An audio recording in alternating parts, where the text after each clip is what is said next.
Shabbat Shalom. This morning, I want to frame my remarks by way of sharing an exchange both silly and sweet, whose significance may prove to be not the story itself, but the fact that I've been here all these years and to the best of my knowledge have never spoken of this incident to which Debbie and I continue to make loving and regular reference. The year was 1999. Debbie and I had just gotten married and had flown out to Chicago to begin our lives together, Debbie as a teacher and me as a student of divinity.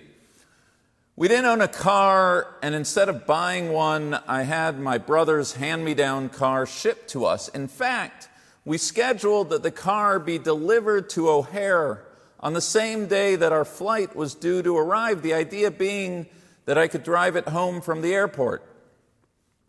The designated pickup spot was the O'Hare Hyatt, a 3-mile shuttle bus ride away from the airport, a detail that, if you're not bored yet, is an important detail to remember. Everything was going according to plan. I ran over to the shuttle pickup for the Hyatt, which, if you know O'Hare, is adjacent to the O'Hare Hilton in the middle of the airport. As I was stepping onto the Hyatt shuttle, out of the corner of my eye, I saw a car that looked a whole lot like my brother's car sitting on a flatbed in front of the Hilton. I walked over, and as I got a bit closer, sure enough, it was my brother's, now my car. I identified myself to the flatbed driver, and I began to fill out the paperwork. As we were wrapping up the transaction, I turned to my new friend, I thanked him, and I said something to the effect of, this is really amazing. There I was, getting on a shuttle to pick up my car at the Hyatt, and had I not caught a glimpse of you here at the Hilton, and this was all pre-cell phone, I would be standing there, and you would be standing here, and we would have never met up. I received no reaction, so I pressed my point. I said, don't you think this is amazing? We were supposed to meet at the Hyatt, not the Hilton. And my friend looked at me and said, but why would I go to the Hyatt, which is 3 miles away, if the Hilton is right here? To which I sputtered. I said, but look at the paperwork, yours and mine. It clearly says our meeting spot is the Hyatt, not the Hilton. Don't you find it remarkable, miraculous even, that we met here and everything worked out so smoothly? And it was at this point that he tore off the completed carbon copy from his clipboard, handed me my receipt, and walked away, shrugging his shoulders and said, buddy, sometimes you just get lucky. The exchange lasted all of 3 minutes. It happened over 20 years ago, and I never saw the guy again. But to this day, whenever something serendipitous happens to me or to Debbie, a parking spot opens up, a chance encounter with an old friend, a bar mitzvah whose Hebrew name is the same name as the protagonist of the Torah reading, or anything for which we have no explanation other than either good fortune or divine intervention, Debbie will turn to me or I to her, and we will whisper, buddy, sometimes you just get lucky. Shall we believe, as I did on that hot Chicago day, that whatever just happened was a miracle? Or shall we, as my fleeting flatbed driving friend insisted, that miracles are the stuff of dreamers, drinkers, and divinity students? For sober and sane people, the world operates according to a fixed order. God's hand is nowhere near. We would all be better off leaving such nonsensical talk of miracles to the unenlightened storybooks from which they came and where they best belong. This Thursday evening begins Hanukkah, the holiday of miracles. When you welcome Hanukkah into your home, when you light that first candle on your own in the company of loved ones or with a virtual community around you, I ask you to ask yourself the central question of the holiday, the question lurking beneath my exchange decades ago, the question asked by ABC's Al Michael 40 years ago this year, do you believe in miracles? The question, of course, is a question that's not Hanukkah's alone. Pesach has the 10 plagues and the splitting of the sea. Shavuot celebrates a supernatural revelation of God's will at Mount Sinai. Our biblical and rabbinic tradition does not lack for events incapable of being explained by natural or scientific laws. But it's Hanukkah, more than any other holiday, that is a festival that puts the idea of a miracle, in Hebrew nes or plural nisim, front and center. When we light the candles, we praise a God, she'asa nisim lavotenu, who performed miracles for our ancestors. When we recite the Amidah, we'll add the beautiful prayer, Al Hanisim, for the miracles God wrought on behalf of our ancestors of old. The miracle could be the victory of the small and scrappy Maccabees over their mighty and numerous Hasmonean oppressors.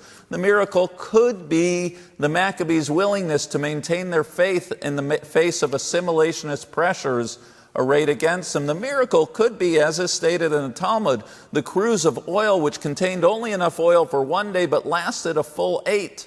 There are many miracles of Hanukkah, and you would be well within your rights to focus on whichever one works for you. But what you can't do, given the festival's singular focus on nisim, on miracles, is avoid the central question.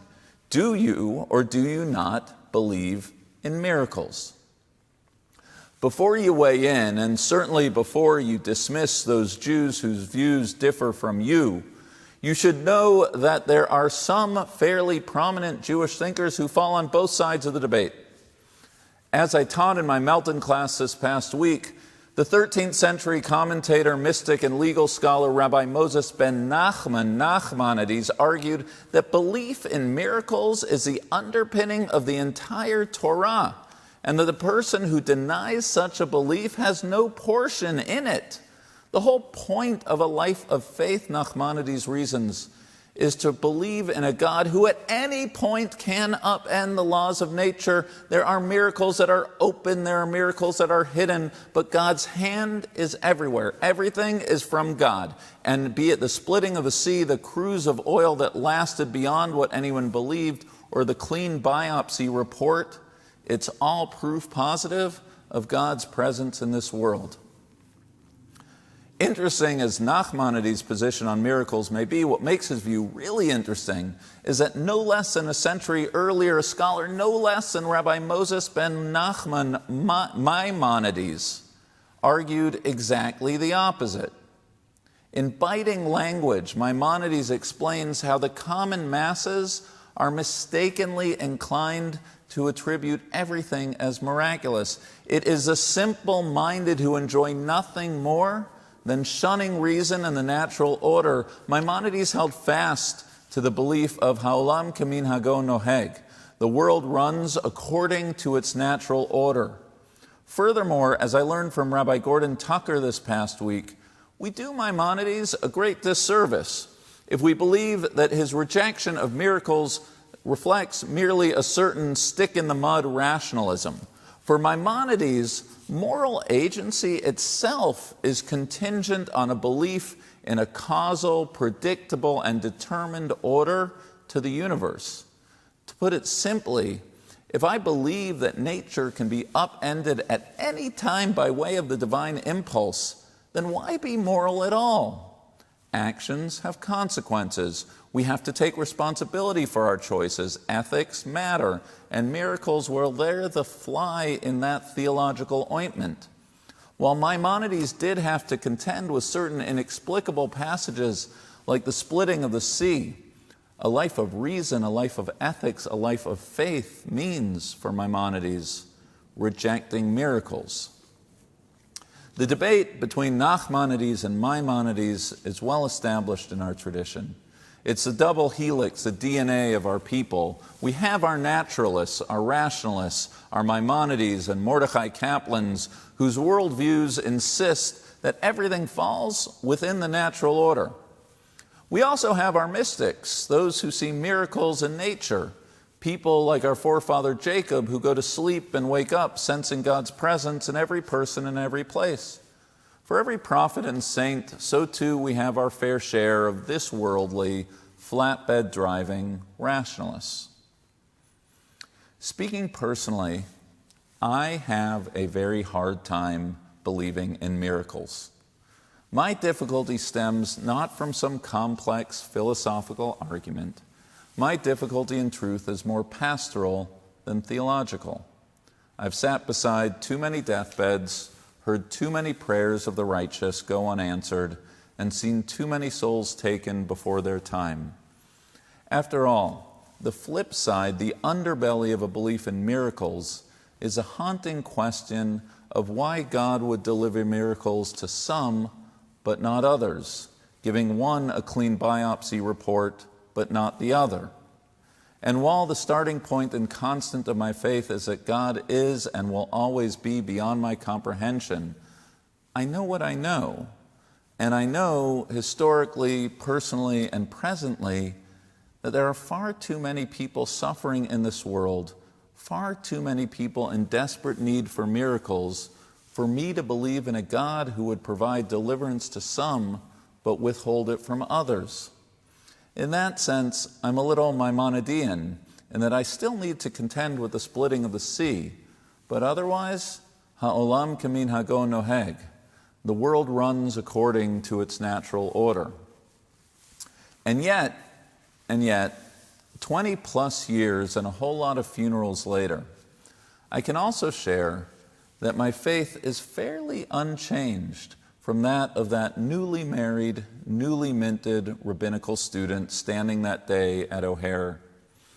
It was the 18th century founder of Hasidism, the Baal Shem Tov, who taught, "The world is full of wonder and miracles, but man takes his little hand and covers his eyes and sees nothing." I believe that a life of faith is a willed choice, the decision to see the extraordinary in the ordinary, to look out at the world, at people, at the daily miracles of our lives and cultivate a sense of what Heschel called radical amazement. One need not have a maximalist view of miracles to see the miraculous in this world. In fact, it was another great scholar of Judaism, Max Kadushin, who coined the term normal mysticism to characterize the authentic nature of Jewish spirituality. It's a fascinating way to see the project of mitzvot, of Jewish ritual life. Every time we say, Baruch atah Adonai, blessed are you, Lord our God, over a piece of bread, over a cup of wine, over anything, we're taking the ordinary and we're making it extraordinary, and we're bringing God into our everyday. We're seeing the miracles that abound everywhere and throughout our lives. We remove our hand from before our eyes to appreciate the wondrous that has been there all along, if only we would take notice. And friends, let me tell you, if there's ever been a time that we need to appreciate what we have, to elevate the ordinary and maybe even pray for the miraculous in the mundane, that time is now. None of us are hiking the Grand Canyon. None of us are sitting in sanctuary filled with song and community. None of us are even able to welcome friends old and new to our Shabbat tables. Our spiritual selves have been circumscribed to a degree that precludes those expansions of the soul by which we may have defined our pre-COVID religious lives. Just before Shabbat, I had a painful exchange with a congregant about his sorrow of not being able even to perform the modest act of in-person prayer so as to say Kaddish for a loved one. The miracles I seek right now, the miracles I'm praying for, they're altogether modest in nature. I pray for a return to normalcy. I pray for the hug of a friend. I pray for the ability to offer someone to taste something yummy on my plate. I pray to run late for a midtown meeting due to traffic. I pray to see the look on my wife's face when I come home for Shabbat dinner with unanticipated guests that I picked up after services. I'm not praying for big miracles right now. Small ones will do just fine. Frankly, I would take the miracle of boring if it were offered to me. But lacking even that miracle, I'll just have to make do and be sure to appreciate what I do have, the love of my family, the health of my children, and the blessing of modeling and teaching a faith and tradition that is in more, not less demand in these perilous times. And that's what will be in my thoughts this Thursday night as I light the first candle of Hanukkah. No splitting of the sea, no revelation at Mount Sinai. All I want for Hanukkah is the modest miracle that the reserve of oil within us lasts just a little longer than we might think possible, that we're able to muster light in the midst of this very dark winter, that we cultivate our ability to appreciate the wondrous in the familiar, the divine in the dull, and the miraculous in the mundane. It's not much, but it's not nothing. And this Hanukkah, maybe, just maybe, we will all just get lucky, and it will prove to be enough. Shabbat Shalom.